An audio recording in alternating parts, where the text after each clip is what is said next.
60대가 넘어서도 젊어 보이는 사람들, 그들의 비결은 무엇일까요? 놀랍게도 젊은 외모보다 젊은 감정이 더 중요하다는 사실입니다. 웃음, 눈물, 놀라움, 기쁨, 젊음 넘치는 감정을 유지하는 것이 건강과 장수의 비결이기도 합니다. 반면에 감정이 메마르면 노화가 빨라지고 우울증과 같은 정신 건강 문제까지 생길 수 있다는 사실은 주의해야 합니다. 특히 여성의 경우 남성보다 뛰어난 공감 능력과 감성 표현 능력이 젊음을 유지하는 데 큰 도움이 됩니다. 인간은 몸보다 감정이 먼저 늙는다고 합니다. 감정이 늙는다는 것은 웃음이 사라지고 눈물이 마르고 아름다움을 느끼지 못하며 표정이 어둡고 공격적인 모습을 보인다는 것을 의미합니다. 젊은 사람들 중에도 감정이 메마른 사람들이 있는데 그런 사람들은 더 빨리 늙어 보인다고 합니다. 여자가 남자보다 더 오래 사는 이유는 공감력과 감성이 뛰어나고 자기 감정에 솔직하기 때문입니다. 젊게 보이고 싶다면 더 많이 웃고, 더 많이 울고, 더 많이 놀라워하고, 더 많이 즐거워해야 합니다. 감정이 풍부한 사람이 더 건강하고, 더 오래, 더 아름답게 살 수 있다는 것을 기억해야 합니다.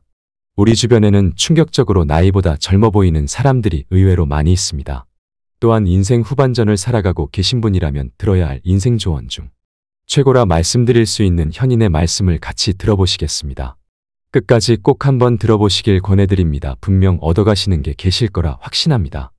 60대, 70대 이후까지 젊은 피부, 건강한 몸을 가지고 살고 싶은 게 누구나 똑같은 마음일 겁니다. 인간은 몸이 아니라 감정이 먼저 늙는다고 합니다.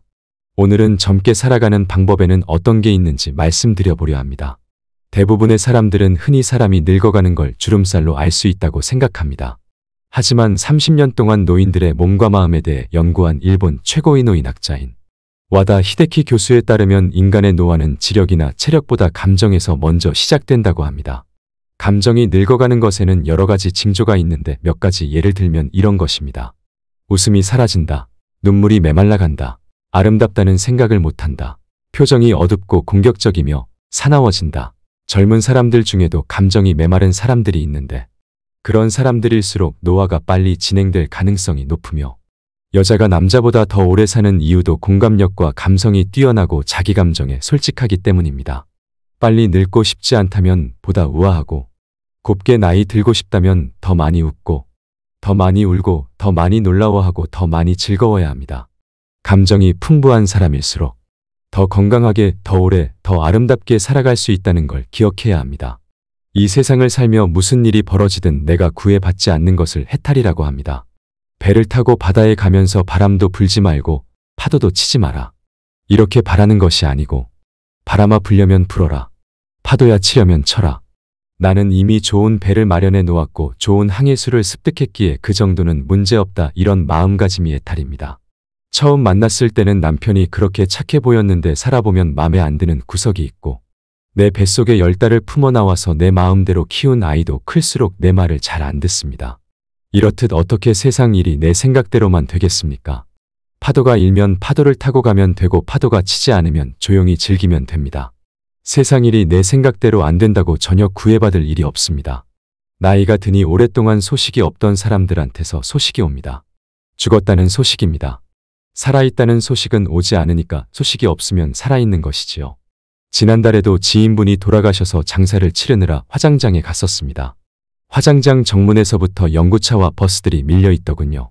관이 정기화로에 내려가면 고인의 이름 밑에 소각 중이라는 문자등이 켜지고 40분쯤 지나니까 소각 완료 또 10분쯤 지나니까 냉각 중이라는 글자가 켜집니다. 10년쯤 전에는 소각에서 냉각까지 100분 정도 걸렸는데 이제는 50분으로 줄었습니다. 기술이 크게 진보했고 의전을 관리하는 절차도 세련되어졌습니다. 냉각 완료가 뜨면 흰 뼈가루가 줄줄이 컨베이어 벨트에 실려서 나오는데 성인 한 사람분이 한 대 반 정도 됩니다. 그리고 직원이 뼈가루를 담아서 유족들에게 나누어 줍니다. 유족들은 미리 준비한 옹기에 뼈가루를 담아서 돌아갑니다.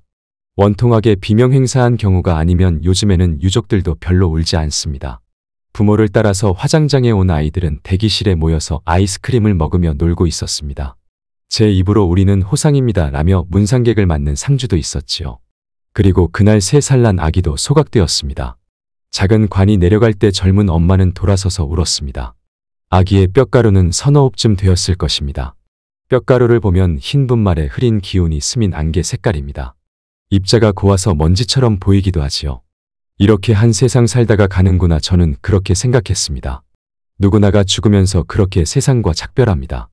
금방 있던 사람이 금방 없어졌는데 뼈가루는 남은 사람들의 슬픔이나 애도하는 사소한 관련도 없고 수명을 다하고 업이 다한 것을 말해줄 뿐입니다. 죽으면 말길이 끊어져서 죽은 자는 산 자에게 죽음의 내용을 전할 수 없고 죽은 자는 죽었기 때문에 죽음을 인지할 수 없습니다. 인간은 그저 죽을 뿐 죽음을 경험할 수 없습니다. 우리는 삶의 무거움과 죽음의 가벼움을 생각해야 합니다. 죽음이 저토록 가벼움으로 우리는 남은 삶의 무거움을 버티어낼 수 있는 건지도 모릅니다. 더한 욕심을 부릴 것도 없고 무거운 짐을 지고 살아갈 필요도 없는 것입니다. 죽음은 날이 저물고 비가 오고 바람이 부는 것과 같은 자연현상입니다. 나이가 들면 죽음이 두렵습니다. 하지만 두려워할 필요가 없습니다.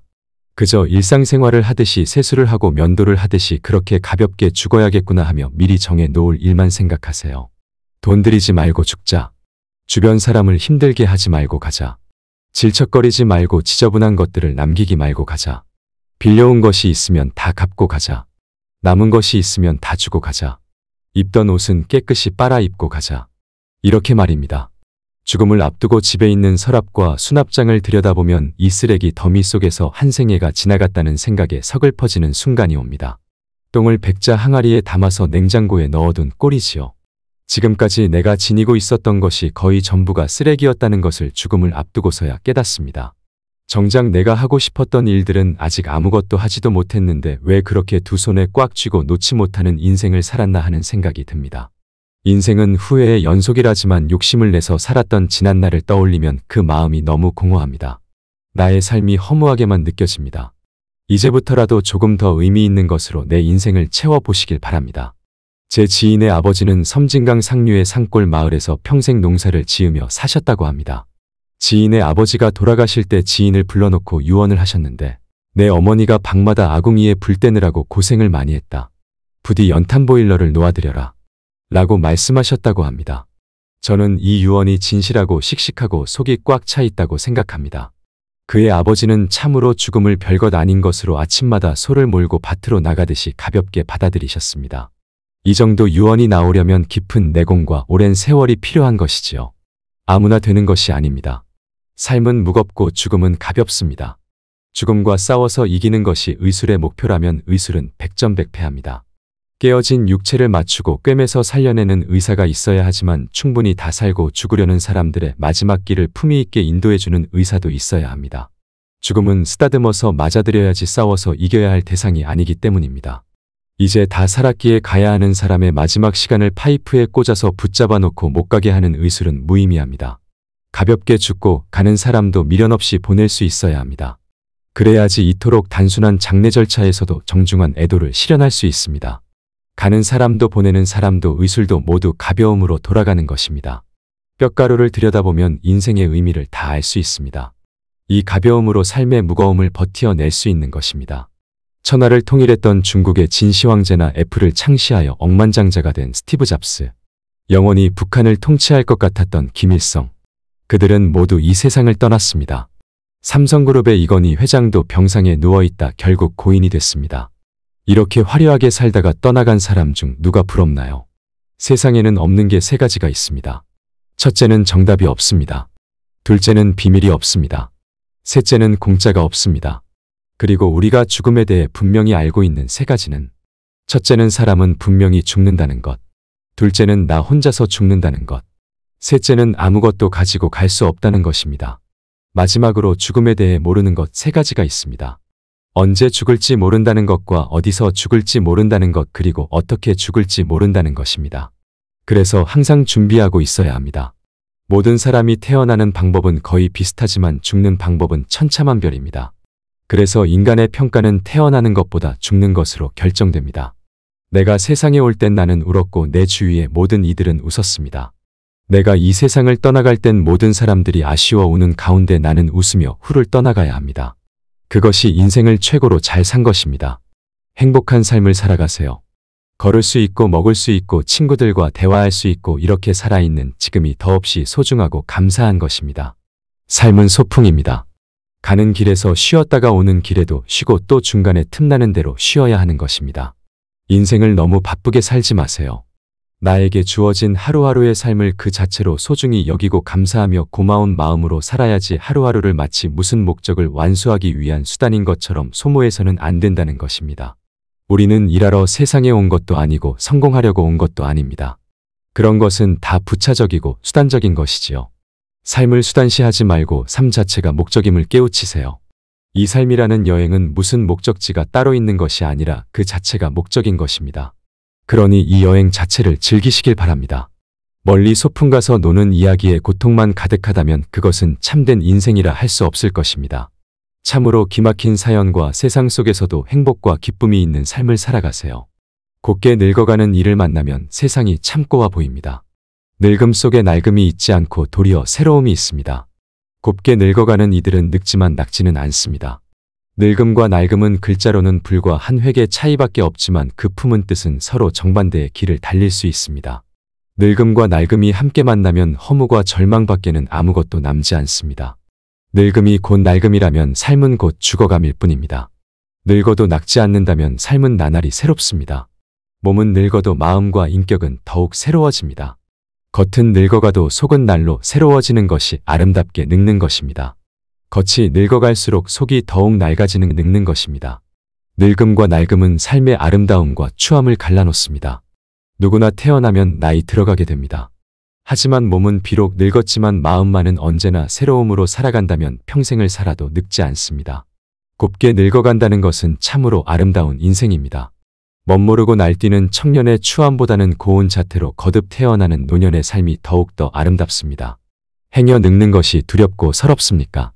마음이 늙기 때문입니다. 마음을 새롭게 새로움으로 바꿔보세요. 늙어가는 나이테는 인생의 무게를 보여줍니다. 그만큼 원숙해진다는 것이겠지요. 천천히 걸어도 빨리 달려도 우리에게 주어진 시간은 오직 한 세상입니다. 덜어는 조금 살다가 덜어는 오래 살다가 우리는 결국 가야 할 곳으로 떠나갑니다. 소중한 시간을 사랑하며 이해하며 사세요. 우리에게 주어진 둘도 없는 삶. 지난날 돌이키며 후회하기보다는 남은 날을 아름답게 가꾸는 일에 희망을 거시길 바랍니다.